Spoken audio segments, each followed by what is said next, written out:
आज मैं रास्ते से जा रहा था, तो जब मैं सड़क से निकल रहा था तो एक चौराहे पर मैंने देखा एक एलईडी गाड़ी, एक बड़ी गाड़ी जो मिनी ट्रक थी, उस पर पूरी एलईडी सजी हुई एक गाड़ी प्रचार कर रही थी और कुछ लोग उसको खड़ा होकर के देख रहे थे। वो उस एलईडी गाड़ी में जो प्रचार हो रहा था, एक प्राइवेट कोचिंग संस्थान का प्रचार हो रहा था। वो काफ़ी देर तक लोग देख रहे थे, प्रचार कोचिंग संस्थान का हो रहा था। तो मैंने थोड़ी जिज्ञासा, बस कुछ थोड़ी देर के बाद जब वहाँ से प्रचार करके वो गाड़ी वाला आगे बढ़ने लगा तो थोड़ी देर में मैंने उसको आगे जाके रोका और मैंने पूछा कि ये कोचिंग संस्थान वाला आपको प्रचार के लिए कितना पैसा एक दिन में देता है। तो वो जो मिनी ट्रक वाला है उसने मुझे बताया कि एक दिन का कोचिंग संस्थान की ये गाड़ी प्रचार में घुमाने का मुझे 50,000 रुपया मिलता है। तो महीने में वो पूरा महीना घुमाता है, तो महीने में 15 लाख रुपया वो कोचिंग, एक प्राइवेट कोचिंग संस्थान वाला जो मालिक है वो 15 लाख रुपया एक गाड़ी को दे रहा है। और वो बताया हमको गाड़ी वाला कि ऐसी 5 गाड़ियां हमारी घूम रही हैं। तो 15 पचे 75 लाख रुपया एक कोचिंग संस्थान एक महीने एलईडी गाड़ी में अपने प्रचार करने के लिए 75 लाख रुपया महीने में खर्च करता है। आप खुद सोचिए कि वो 75 लाख खर्च कर रहा है तो वो पैसा कहाँ से कमा रहा है।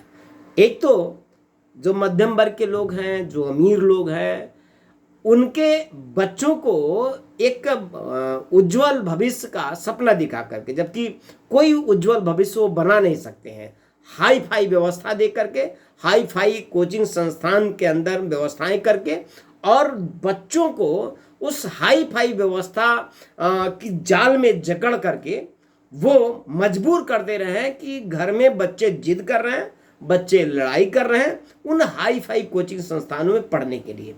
एक तो मसला ये है कि ऐसे में देश के अंदर, जिस देश के अंदर शिक्षा का इतना बड़ा व्यापार किया जा रहा है, जबकि शिक्षा व्यापार की वस्तु नहीं है, लेकिन इस देश के अंदर शिक्षा को व्यापार बना दिया गया।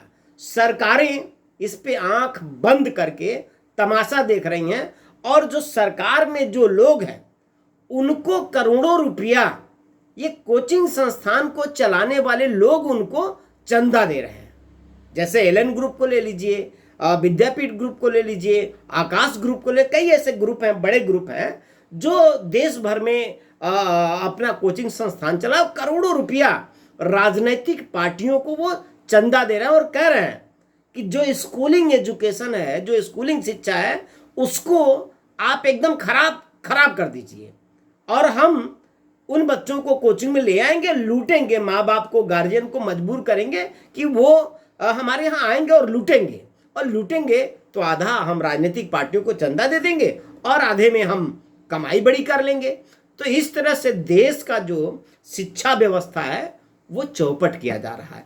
इस देश में एक बड़ी साजिश कोचिंग संस्थानों को आगे करके, कोचिंग संस्थानों को प्रोत्साहन देकर के ये सरकार जो गरीब है, जो गांव में रहता है, जो दलित है, पिछड़ा है, जो गरीब है, गरीब का मतलब मैं एक जाति की बात नहीं कर रहा हूं, सभी जातियों में गरीब लोग हैं, उन सभी जातियों के, उन सभी परिवारों की मैं बात कर रहा हूं जिनकी आर्थिक स्थिति कमजोर है, उनके बच्चों का मनोबल गिराया जा रहा है, उनके बच्चों को पढ़ने से रोका जा रहा है। क्यों? क्योंकि हमारे जो गरीबों के बच्चे हैं वो महंगे कोचिंग संस्थानों में नहीं जा पाएंगे और जो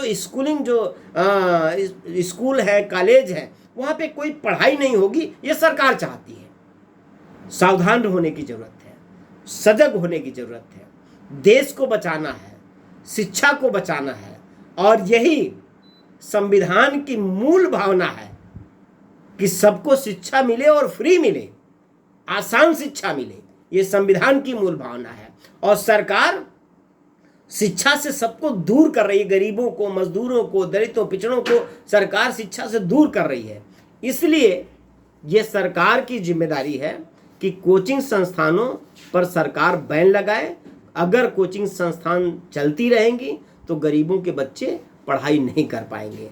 सरकारी एजुकेशन शिक्षा व्यवस्था को चौपट करके एक बड़ी साजिश है कि गरीबों के बच्चे स्कूल में न जा पाएं, गरीबों के बच्चे स्कूल में जाकर ही क्या करेंगे जहां पढ़ाई नहीं होगी। महंगी कोचिंग में जो गरीब हैं उनके बच्चे नहीं जा पाएंगे, तो वैसे में उन बच्चों का मनोबल गिरता जाएगा। और आप देख रहे हैं कि तमाम जो बड़ी परीक्षाएं हो रही हैं, कोचिंग संस्थान के लोग अलग से उन परीक्षाओं को खरीद ले रहे हैं, रिजल्ट को खरीद रहे हैं, प्रभावित कर रहे हैं। ऐसे में देश हित में शिक्षा को बचाने के लिए सरकार को ये कदम उठाना चाहिए कि जितने भी प्राइवेट कोचिंग संस्थान चल रहे हैं उनको